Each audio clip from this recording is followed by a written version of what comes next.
हर हर महादेव, जय माँ बाला सुंदरी। आज मैं आपको एक छोटी सी कथा बताता हूँ प्रहलाद भगत जी की, कि कैसे भगवान पर विश्वास करके अपने जीवन को बचाया जाता है और कैसे जीवन यापन किया जाता है। भगवान प्रहलाद जी को आप सभी जानते हैं कि वो कितने बड़े विष्णु के भक्त थे और कैसे उन्होंने एक राक्षस कुल में होते हुए भी अपने आप को परमात्मा के लिए समर्पित कर रखा था। तो एक बार क्या हुआ कि प्रहलाद जी बालक अवस्था में थे और वो घूमते घूमते अपने साथियों के साथ में नगर में भ्रमण कर रहे थे। चलते चलते उनको रास्ते में देखा कि एक घर में रोने की आवाज़ आ रही है। वो रोने की आवाज़ सुनकर रुक जाते हैं और उस आवाज़ को सुनने के लिए वो उस आवाज़ का पीछा करते हैं। तो एक घर में जाकर देखते हैं कि एक वृद्ध औरत घर में बैठी हुई रो रही थी।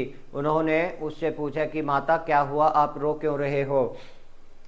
उस वृद्ध औरत ने उनको कुछ नहीं बताना चाहा, लेकिन बार बार आग्रह करने पर प्रहलाद जी को उन वृद्ध औरत ने बताया कि मैं एक कुम्हारिन हूँ और अपने मटके बनाती हूँ, बर्तन बनाती हूँ मिट्टी के और उसको पकाती हूँ, लेकिन इस बार मेरे से एक बहुत बड़ा अपराध हो गया है। मैंने बिना देखे ही सभी बर्तनों को आग की भट्टी में डाल दिया है और उसमें मुझे ध्यान आया कि उसमें एक चिड़िया के अंडे रखे हुए हैं, लेकिन अब तो वो जलकर राख हो गए होंगे।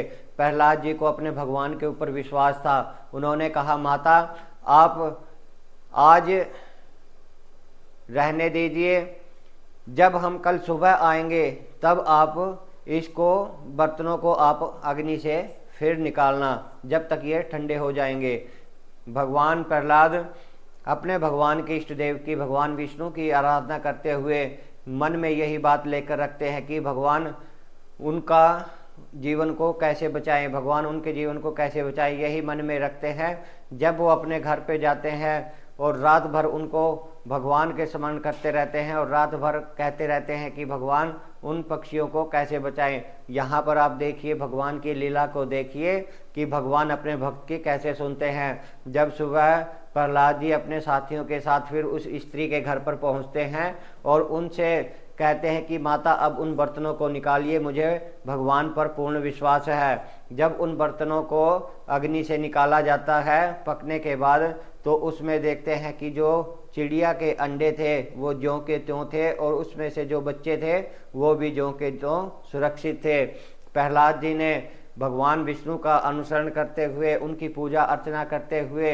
राक्षस कुल में रहते हुए भी विष्णु भगवान की पूजा की। और इसके बाद सभी को पता है कि कैसे उनके पिताजी ने उनको यातनाएं दी, लेकिन वो अपना भगवान का स्मरण करते रहे।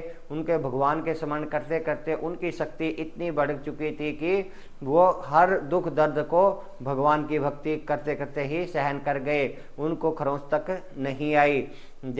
जब हिरण्यकश्यप ने प्रहलाद से कहा कि आज मैं देखता हूँ कि तुम्हारा भगवान तुम्हें कैसे बचाता है, और उनको अग्नि में डाल दिया गया, तो प्रहलाद जी ने उसी वक्त भगवान का स्मरण किया और उस पल को याद किया कि कैसे भगवान ने पक्षी को अग्नि से बचाया था। तो भगवान को पता है कि उस समय पर होलिका का क्या हुआ था और वो अग्नि में जलकर राख हो गई थी और प्रहलाद जी सकुशल वापस आ गए थे।